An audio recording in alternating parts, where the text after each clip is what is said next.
Diciembre de 1941. El invierno ruso apretaba su gélido puño sobre la vastedad del frente oriental.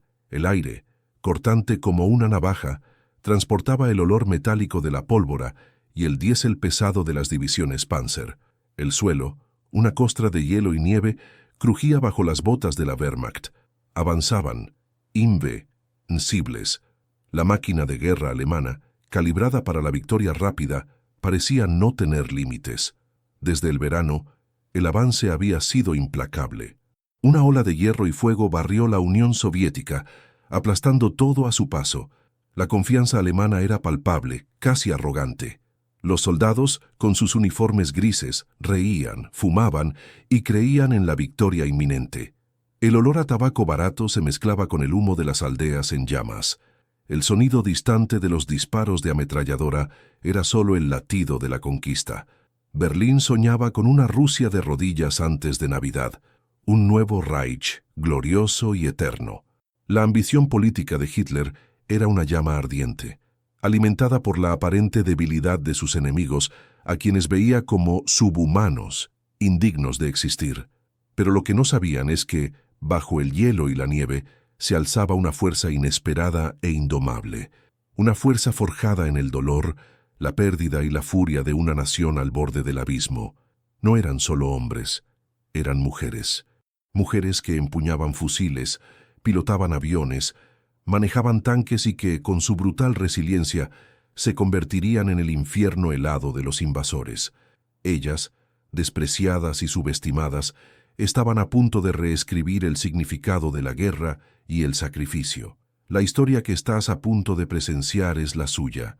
Suscríbete ahora y únete a nuestra legión de historiadores para revivir el pasado, para desvelar los secretos de un conflicto que redefinió el coraje y la barbarie. La Blitzkrieg alemana barrió la vastedad soviética como una plaga de hierro.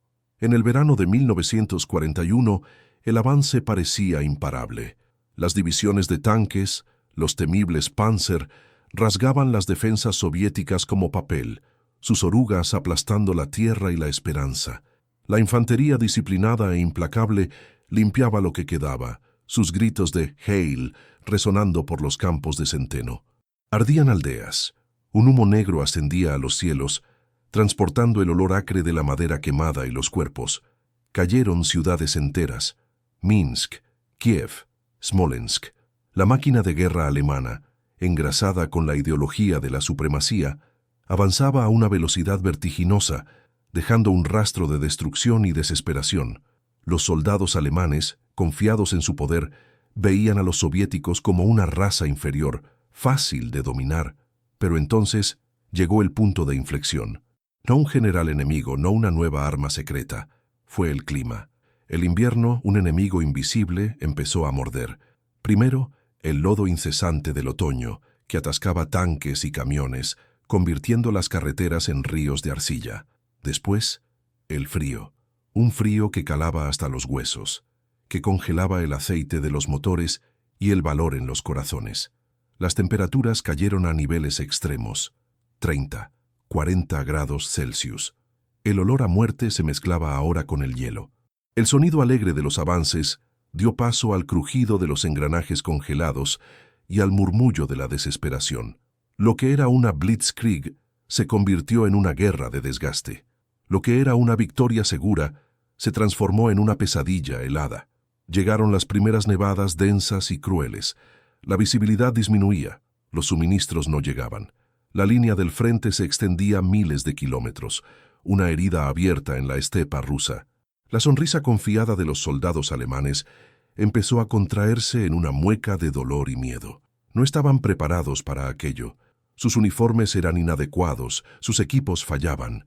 El enemigo ya no era solo el ejército rojo, sino el propio invierno, implacable y mortal. Y en medio de ese paisaje de horror blanco, una resistencia feroz, inesperada y femenina, empezaba a emerger de entre las sombras, lista para luchar hasta el último aliento. El infierno helado se había instalado. Las estepas rusas, antes campos de batalla para avances rápidos, se habían transformado en un cementerio blanco. El frío, antes una molestia, era ahora un torturador implacable.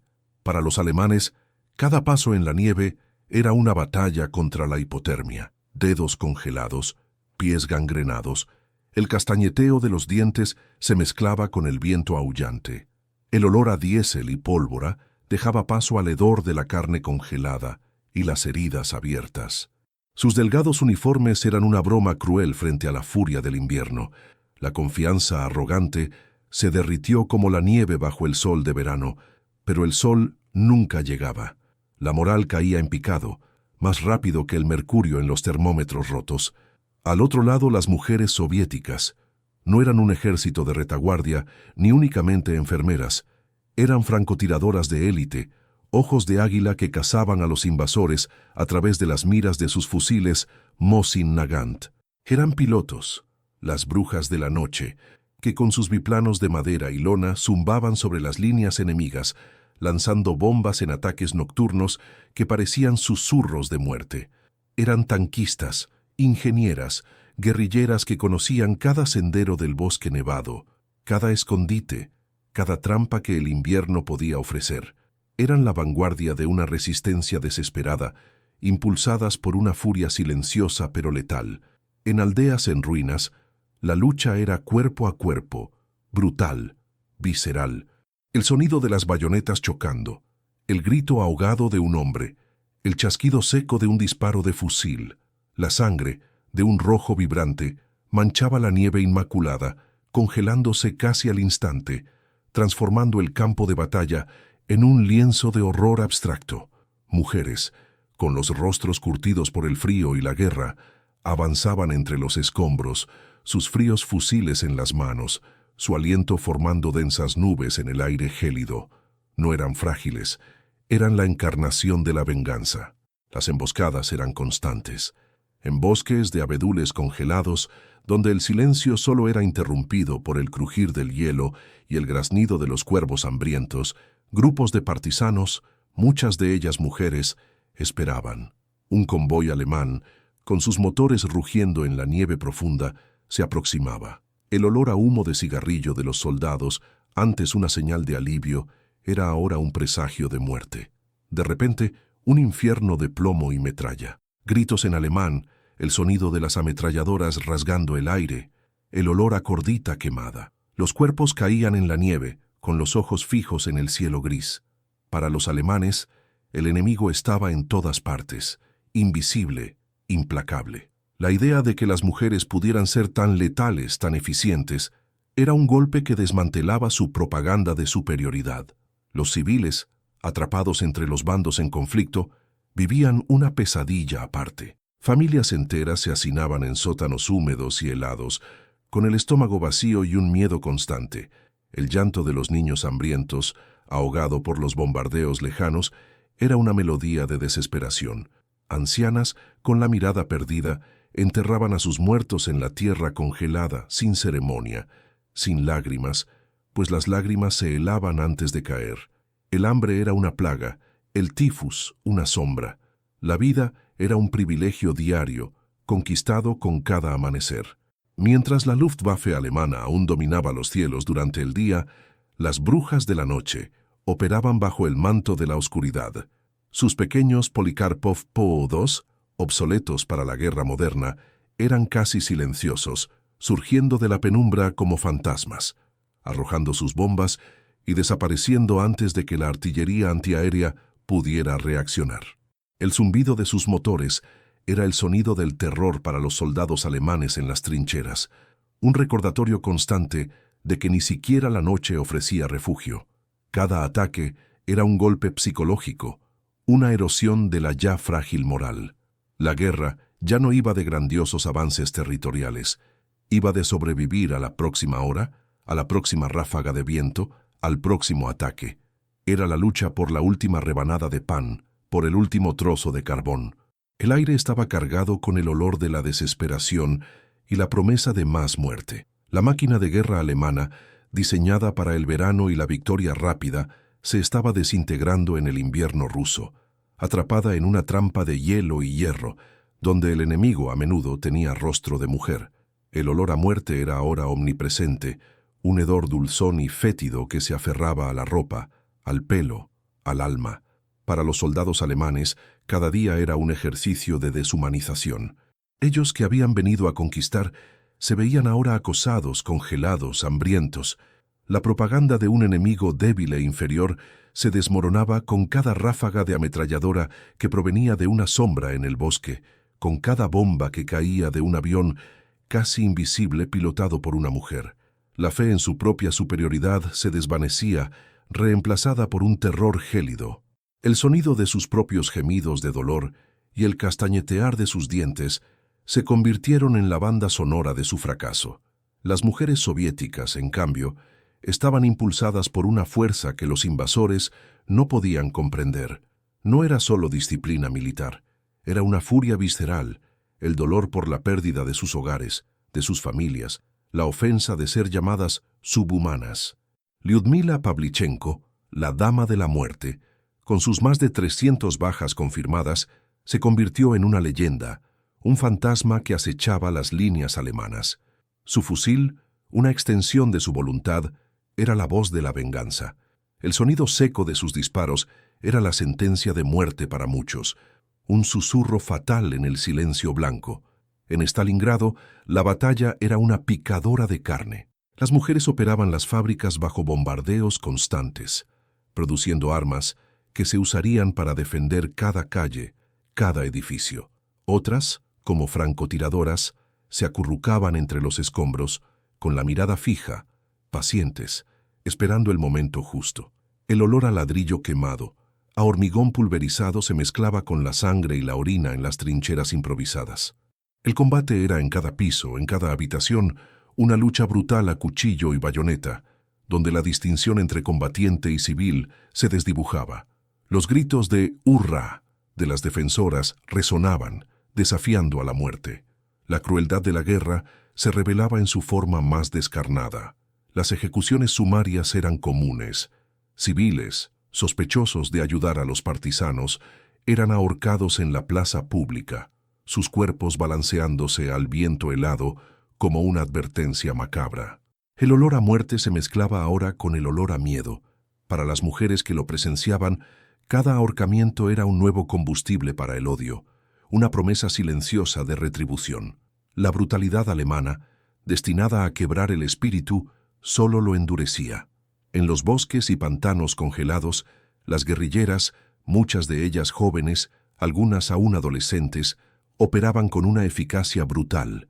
Sabían que no había rendición, solo la muerte o la victoria. El sonido de sus esquís deslizándose silenciosamente por la nieve, sus siluetas camufladas entre los árboles, eran el terror de las avanzadillas alemanas.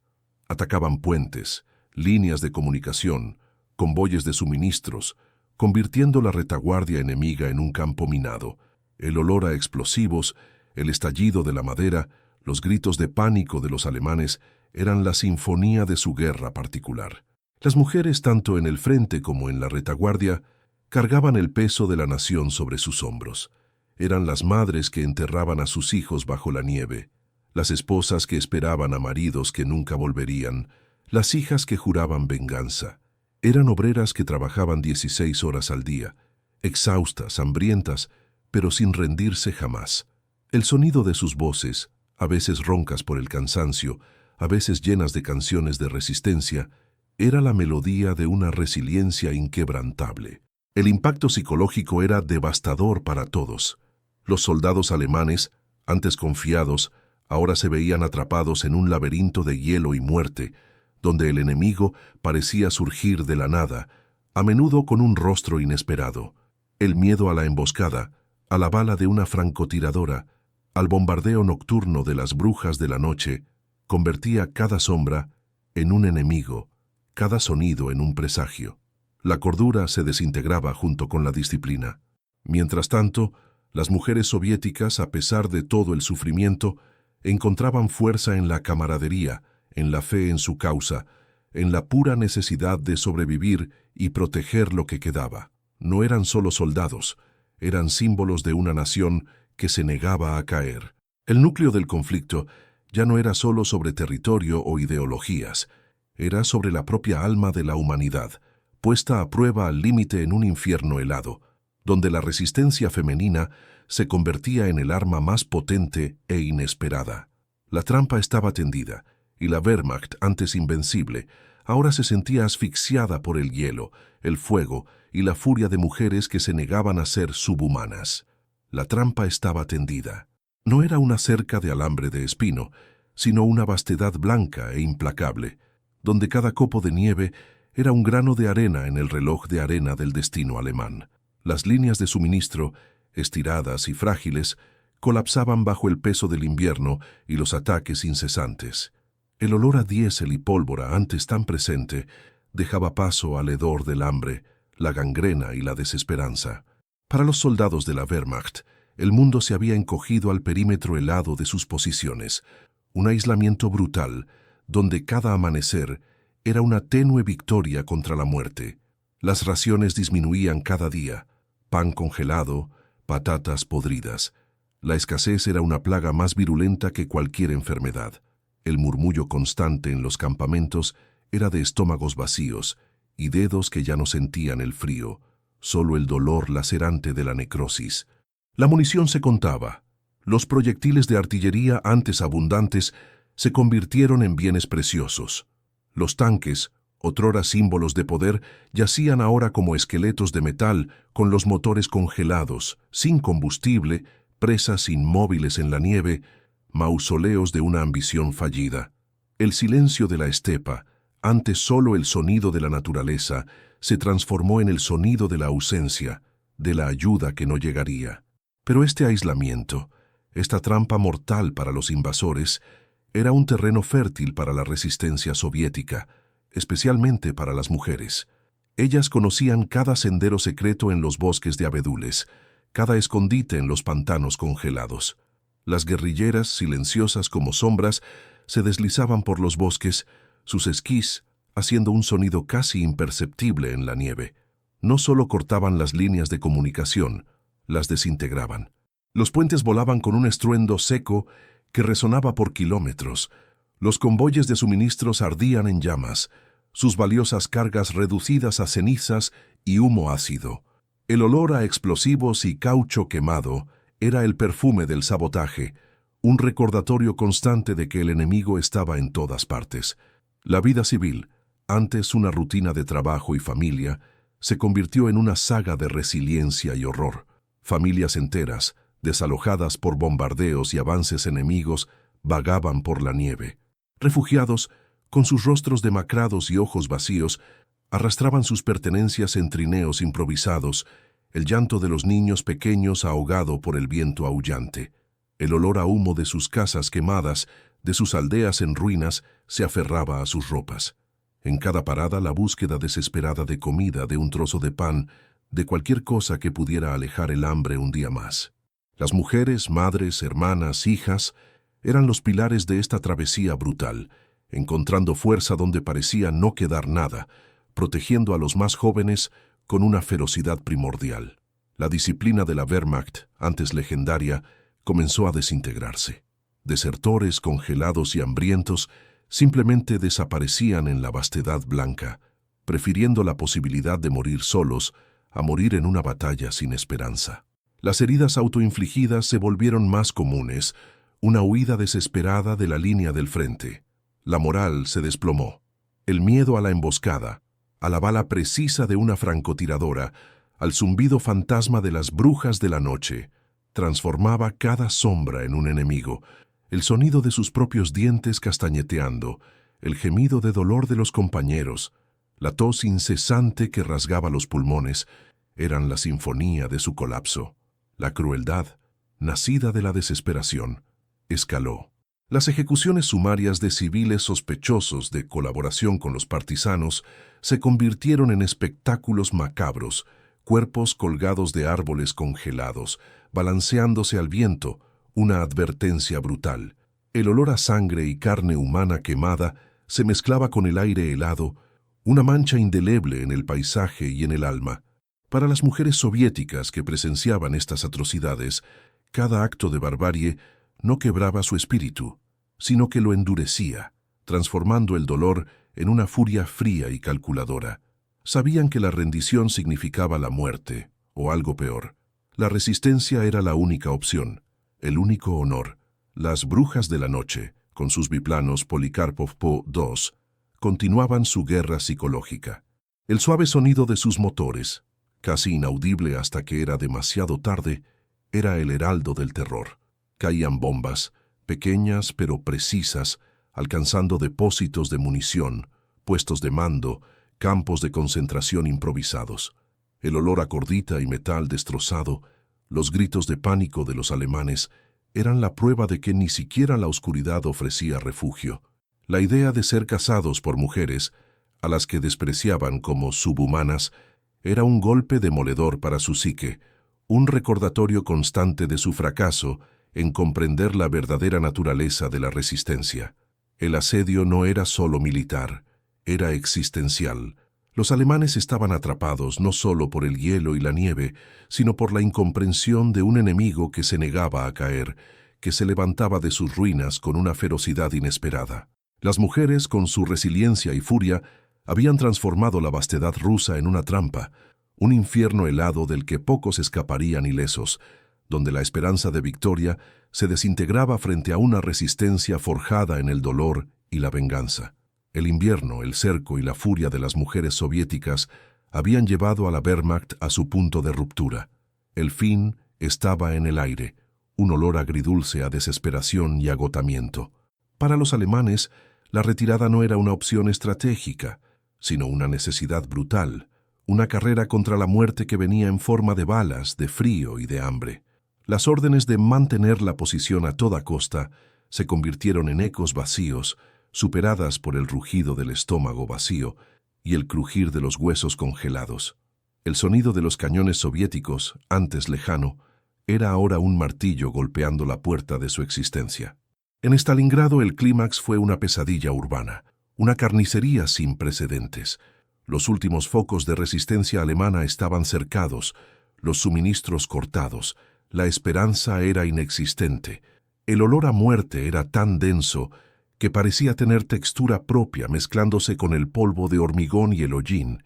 Los gritos de hurras de las tropas soviéticas, muchas de ellas mujeres que habían luchado calle a calle, piso a piso, resonaban entre los escombros, cada grito una cuchilla cortando la moral enemiga. Los intentos desesperados de huida eran aplastados bajo una lluvia de plomo y artillería. Los pocos aviones de transporte alemanes que lograban penetrar el bloqueo aéreo traían más heridos que suministros y partían abarrotados de moribundos, un testamento de la derrota. Los comandantes alemanes, antes confiados, se veían ahora ante una elección imposible: luchar hasta el último hombre por una causa perdida o rendirse a un enemigo que habían despreciado. La decisión era agonizante, cada nervio tenso bajo la presión de la responsabilidad por miles de vidas. El coronel general Paulus, en Stalingrado, enfrentó esa brutal verdad. Su radio, antes un salvavidas conectado a Berlín, ahora solo traía órdenes irracionales y promesas vacías. El silencio que siguió a su decisión de rendirse fue más ensordecedor que cualquier bombardeo, un reconocimiento de la derrota total, un sonido de vergüenza y alivio mezclados. El coste humano era inimaginable. Cientos de miles de alemanes murieron congelados, de hambre o en combate. Los que sobrevivieron a la rendición enfrentaron un destino incierto. Prisioneros con sus uniformes hechos jirones, rostros demacrados y ojos vacíos, eran arrastrados en marchas forzadas hacia los campos de prisioneros en la vastedad rusa. El olor de sus propios cuerpos enfermos, de sus pies gangrenados, era su única compañía. Muchos no sobrevivirían al viaje. La nieve, antes blanca y pura, estaba manchada de sangre, de heces, de vómito, un mosaico macabro de la brutalidad de la guerra.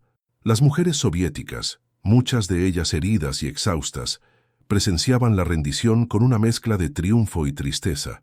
Habían vengado a sus muertos, defendido su tierra, pero a un precio terrible. Las francotiradoras, como Lyudmila Pavlichenko, habían cumplido su misión. Sus fusiles ahora callaban, pero el eco de sus disparos y los rostros de los muertos permanecerían para siempre. Las brujas de la noche, que habían sembrado el terror nocturno, veían ahora el amanecer sobre un campo de batalla en ruinas, el zumbido de sus motores reemplazado por el silencio de la victoria. En otros frentes, la retirada alemana fue un caos sangriento. Convoyes de camiones y vehículos blindados atascados en la nieve eran blancos fáciles para los ataques aéreos soviéticos y las emboscadas de los partisanos. El olor a caucho quemado y metal retorcido flotaba en el aire. Soldados alemanes abandonaban sus equipos, a sus camaradas, corriendo ciegamente por la estepa helada, muchos cayendo para no levantarse jamás. La arrogancia que los había impulsado meses antes había sido reemplazada por un pánico primario, un deseo desesperado de escapar de la trampa mortal que ellos mismos habían creado. La rendición final de Stalingrado, en febrero de 1943, marcó el punto de inflexión definitivo del frente oriental.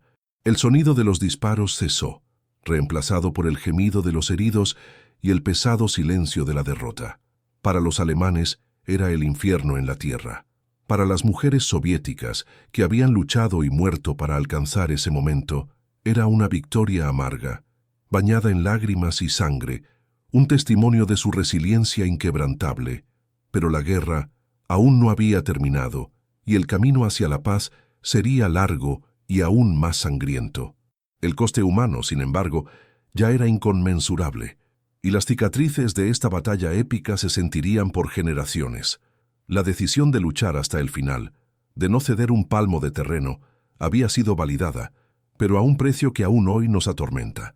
El silencio que siguió a la rendición en Stalingrado no era un silencio de paz, sino de agotamiento, un vacío ensordecedor, llenado solo por los gemidos de los heridos y el eco fantasmagórico de la muerte. El campo de batalla, antes un escenario de furia y destrucción, se transformó en un vasto cementerio al aire libre, cubierto por un sudario blanco y manchado de rojo. El olor a pólvora y sangre, a carne quemada y cuerpos en descomposición persistía, impregnando el aire helado, la tierra congelada y las almas de los supervivientes. El paisaje era un testimonio mudo de una carnicería sin precedentes, una cicatriz profunda en la faz de la tierra. Para los soldados alemanes que depusieron las armas, el destino era tan incierto como la vida que habían llevado. Miles, debilitados por el hambre, el frío y la enfermedad, fueron arrastrados en marchas forzadas hacia el este, a los campos de prisioneros en Siberia y otras regiones remotas de la Unión Soviética. Sus uniformes harapientos ofrecían poca protección contra el invierno ruso que seguía mordiendo. Rostros demacrados, ojos vacíos, cuerpos tambaleantes. La otrora orgullosa Wehrmacht estaba reducida a una procesión de fantasmas, un cruel recordatorio de la arrogancia que los había llevado a aquel infierno. Muchos cayeron por el camino, sus cuerpos engullidos por la nieve, sin tumba, sin memoria. El sonido de sus propios pasos arrastrándose por la nieve era la banda sonora de su derrota. El olor de sus propias dolencias, de sus pies gangrenados, era el perfume de la humillación.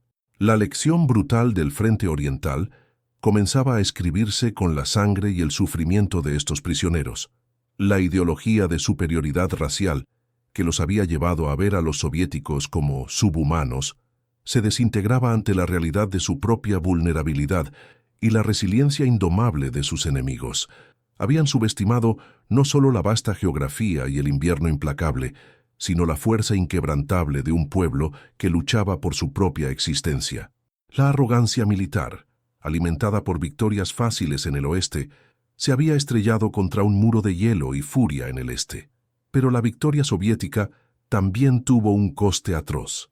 Las mujeres que habían empuñado fusiles, pilotado aviones y manejado tanques que se habían convertido en francotiradoras legendarias y guerrilleras temidas, ahora enfrentaban un nuevo tipo de batalla, el regreso a una vida que nunca volvería a ser la misma. El impacto psicológico de la guerra era una sombra persistente. Lyudmila Pavlichenko, la dama de la muerte, había abatido a más de 300 enemigos, pero los fantasmas de cada uno de esos rostros, de cada disparo, de cada amigo perdido, la atormentarían para siempre. El olor a pólvora y sangre nunca abandonaría su nariz. El sonido de los gritos de guerra nunca se callaría en su mente. Muchas de estas mujeres, al regresar a sus ciudades y aldeas en ruinas, encontraron hogares destruidos, familias deshechas. La euforia de la victoria se veía atenuada por el dolor de la pérdida. Algunas intentaron retomar sus vidas como amas de casa, obreras, maestras, pero la experiencia del combate las había transformado irrevocablemente. Llevaban cicatrices invisibles, traumas de guerra que la sociedad, a menudo, no estaba preparada para reconocer o tratar. Su silencio, cargado de recuerdos indecibles, era tan elocuente como los gritos de batalla. Para los millones de civiles, especialmente las mujeres que vivieron bajo la ocupación alemana, la guerra dejó un legado de horror y resiliencia. Fueron testigos de atrocidades, sufrieron hambre, frío y violencia sistemática. Muchas fueron forzadas a trabajos esclavos, violadas, torturadas. El olor a miedo y desesperación, el sonido de los gritos y los disparos, las imágenes de sus seres queridos siendo apresados o asesinados, quedarían grabados en sus memorias. Sin embargo, su capacidad para sobrevivir, para proteger a sus hijos, para mantener la esperanza en medio de la desolación, era un testimonio de la fuerza inquebrantable del espíritu humano. Reconstruyeron sus vidas, ladrillo a ladrillo, lágrima a lágrima, entre las ruinas humeantes. La memoria de las brujas de la noche, de las francotiradoras, de las guerrilleras y de las obreras que mantuvieron a la Unión Soviética en pie, se convirtió en un poderoso símbolo de resistencia. Desafiaron no solo al enemigo, sino a las propias normas de género de su época. En un mundo donde la mujer era a menudo relegada a papeles secundarios, ellas se convirtieron en titanes del frente y de la retaguardia, demostrando que el coraje no tiene género. Sus nombres, antes susurrados en secreto, ahora eran celebrados, grabados en memoriales de guerra, contados en libros y películas, aunque la plena extensión de sus sacrificios y la profundidad de sus traumas tardarían décadas en ser comprendidos. El legado de la guerra en el invierno mortal del Frente Oriental no era solo un registro de batallas y victorias, sino una profunda reflexión sobre la capacidad humana para la crueldad y para la resiliencia. Era un vívido recordatorio de la futilidad de la arrogancia y de la fuerza que reside en la defensa desesperada del hogar. El paisaje, otrora cubierto de nieve y muerte, lentamente comenzaba a sanar, pero las marcas de la guerra permanecerían para siempre, grabadas en las piedras de los memoriales, en las páginas de los libros de historia y sobre todo en los corazones y mentes de quienes la vivieron. Las lecciones eran claras. La guerra es un infierno y la dignidad humana un tesoro que debe ser defendido a toda costa. Pero las consecuencias se extenderían por generaciones, moldeando la geopolítica y la memoria colectiva de una era. Pero el fin del cerco de Stalingrado, aunque fue un punto de inflexión, no significó el fin de la guerra ni el fin del infierno para la Unión Soviética. La marea había cambiado, pero la lucha por expulsar al invasor del suelo ruso sería larga, brutal y sangrienta. La Wehrmacht, aunque herida, seguía siendo una fuerza formidable, y las mujeres soviéticas continuarían siendo la columna vertebral de la resistencia, tanto en el frente como en la retaguardia. Sus fusiles, sus biplanos y sus manos, que operaban fábricas y cuidaban de los heridos, serían cruciales para la victoria final. El olor a pólvora y humo continuaría impregnando el aire, y el sonido de los cañones, la banda sonora de una nación en guerra. A medida que el Ejército Rojo, impulsado por la furia de Stalingrado, comenzaba su lenta e inexorable marcha hacia el oeste, las mujeres estaban allí a cada paso. Francotiradoras como Rosa Shanina, con su mirada fría y precisa, continuaban cazando al enemigo en los bosques nevados de Bielorrusia y en los pantanos helados de Ucrania. Sus balas, silbando en el aire gélido, eran mensajes de venganza, cada disparo un eco de los millones de muertos. Las brujas de la noche no cesaron sus vuelos nocturnos. Sus pequeños biplanos, Polikarpov Po-2, se volvieron aún más temidos a medida que avanzaban sobre territorio enemigo, sus motores susurrantes llevando el terror a los campamentos alemanes. El olor a cordita y terror se esparcía en la oscuridad. Las enfermeras y médicas de guerra, a menudo demasiado jóvenes para la carga que llevaban, operaban en condiciones inhumanas, bajo fuego constante, en tiendas improvisadas donde el olor a sangre, éter y desesperación era insoportable. Eran ángeles y demonios. arrancando a soldados heridos del campo de batalla, bajo el sonido de explosiones y gritos, salvando vidas con un coraje que desafiaba a la propia muerte. Muchas pagaron el precio más alto, sus jóvenes cuerpos silenciados por la guerra, pero sus actos de heroísmo resonarían para siempre en los corazones de los que sobrevivieron. Las partisanas, las guerrilleras que habían atormentado al enemigo tras las líneas, intensificaron sus operaciones. Mujeres de todas las edades, desde adolescentes hasta ancianas, sabotaban trenes, volaban depósitos y emboscaban patrullas, convirtiendo cada bosque, cada pantano, en un campo minado para los alemanes. El sonido de sus ataques sorpresa, el olor a humo y destrucción, era la prueba viviente de que la tierra rusa, incluso bajo ocupación, jamás sería pacífica para el invasor. Eran las sombras en la nieve, las voces de la resistencia, las ejecutoras silenciosas de una venganza justa. Pero la victoria, cuando finalmente llegó en 1945, trajo consigo una nueva serie de desafíos. La euforia del triunfo era inseparable del dolor de una nación devastada. Millones habían muerto, ciudades enteras estaban en ruinas, la tierra estaba quemada y envenenada. Para las mujeres que habían luchado, el regreso a la vida civil no fue una simple transición. Habían empuñado armas, tomado decisiones de vida o muerte, visto el infierno de cerca. La sociedad, todavía anclada en nociones tradicionales de feminidad, a menudo no sabía cómo lidiar con estas heroínas de guerra. Las cicatrices invisibles de la guerra eran profundas. El sonido del silencio después de años de combate era ensordecedor. Muchas mujeres veteranas enfrentaron prejuicios y discriminación al intentar reintegrarse. Sus hazañas heroicas, aunque celebradas oficialmente, eran frecuentemente minimizadas o ignoradas en la vida cotidiana. Se esperaba que volvieran a ser amas de casa, madres, obreras, como si el tiempo en el frente nunca hubiera sucedido. El olor a pólvora y sangre, el eco de los gritos de batalla, permanecían grabados en sus almas, pero eran forzadas a un silencio social. La reconstrucción del país, sin embargo, dependía de ellas. Con tantos hombres muertos, las mujeres asumieron roles cruciales en la industria, la agricultura, la educación. Ellas fueron las constructoras de una nueva Unión Soviética, levantando ciudades de los escombros, plantando semillas en campos devastados. Sus cuerpos, antes curtidos por la guerra, ahora se doblegaban bajo el peso del trabajo pesado, pero sus espíritus, forjados en el fuego del combate, permanecían inquebrantables. El agotamiento era palpable. El olor a sudor y tierra se mezclaba con el aire de un país que renacía. La memoria colectiva, sin embargo, era selectiva. La narrativa oficial de la guerra tendía a centrarse en los grandes líderes y las victorias masculinas. Las historias de las mujeres, aunque reconocidas en monumentos y medallas, a menudo no encontraban su debido lugar en los libros de historia o en las películas.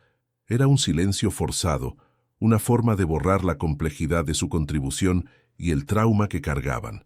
Las subhumanas que se convirtieron en titanes eran, paradójicamente, relegadas a un segundo plano en la propia historia que ayudaron a moldear.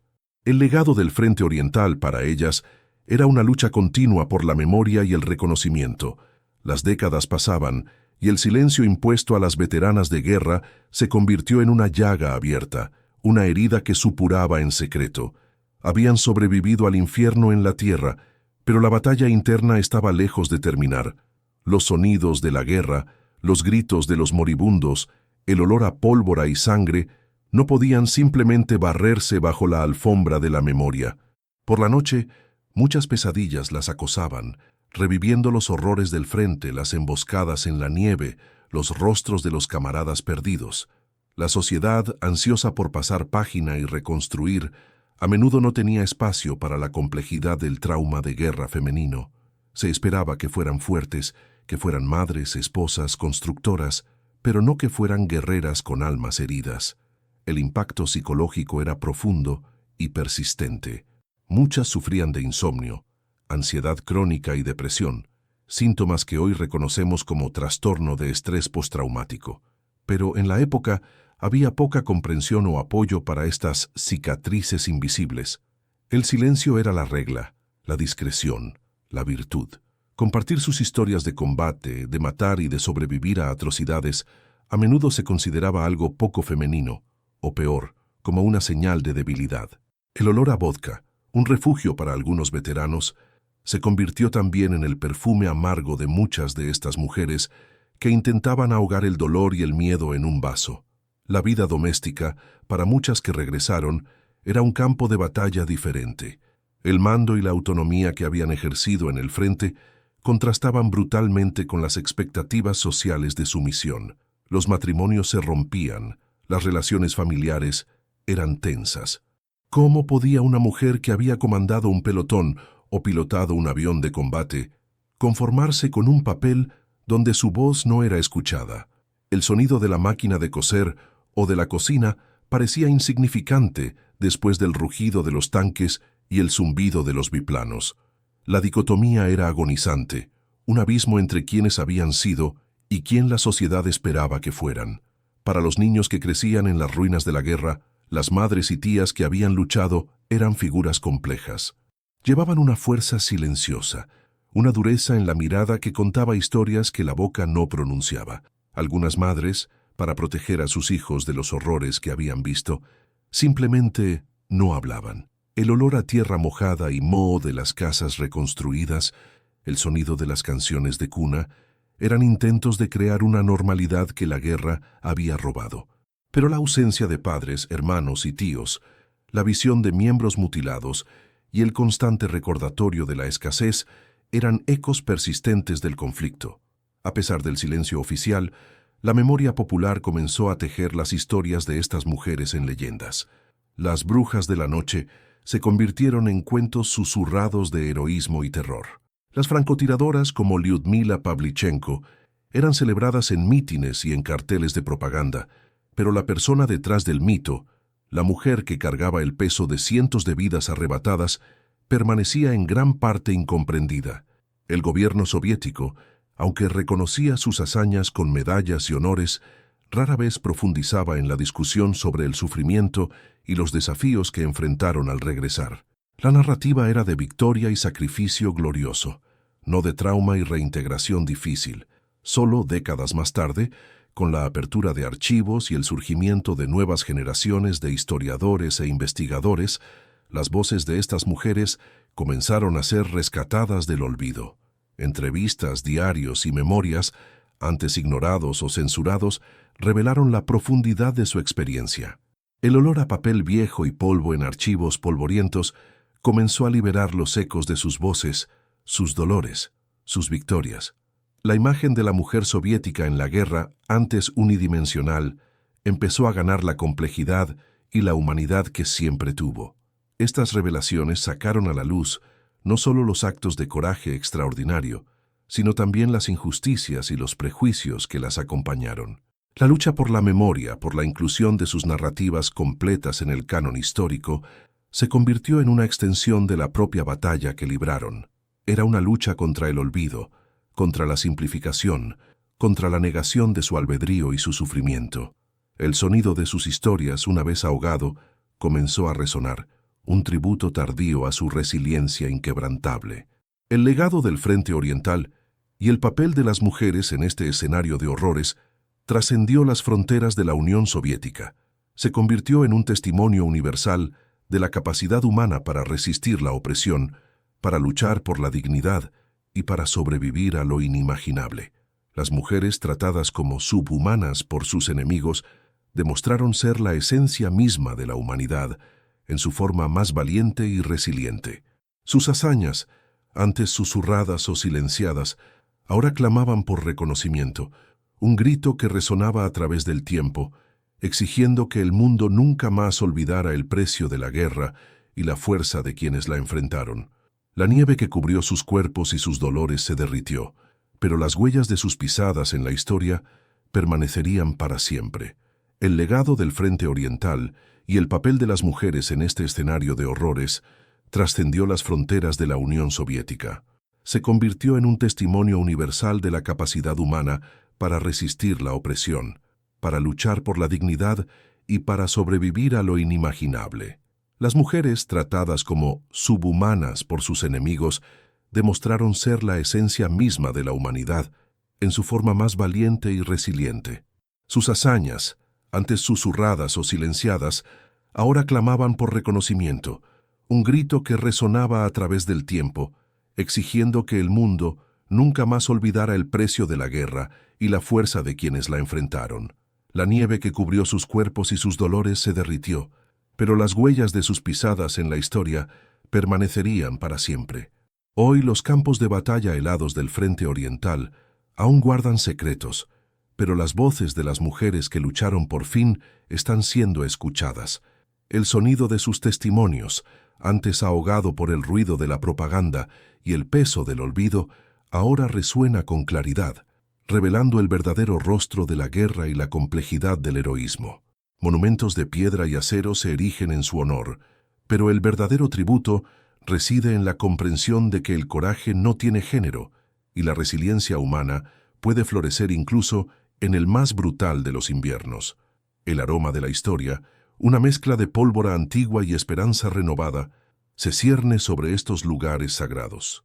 La batalla de Stalingrado, el asedio implacable y el invierno mortal fueron más que meros eventos militares, fueron crisoles donde la humanidad fue puesta a prueba y redefinida. Las mujeres soviéticas, con sus fusiles helados y sus corazones en llamas, no solo cambiaron el rumbo de la Segunda Guerra Mundial, sino que también reescribieron el papel de la mujer en la sociedad y en la historia. Ellas fueron las subhumanas que se convirtieron en titanes, las víctimas que se transformaron en verdugos de sus opresores, las guardianas de una nación que se negaba a caer. Sus sacrificios, sus dolores y sus victorias son una advertencia eterna contra la arrogancia de la guerra y un himno a la indomable voluntad de vivir. La historia de las mujeres en el invierno mortal del frente oriental es una meditación poética sobre la brutalidad de la guerra, el extraordinario coraje y la resiliencia indomable.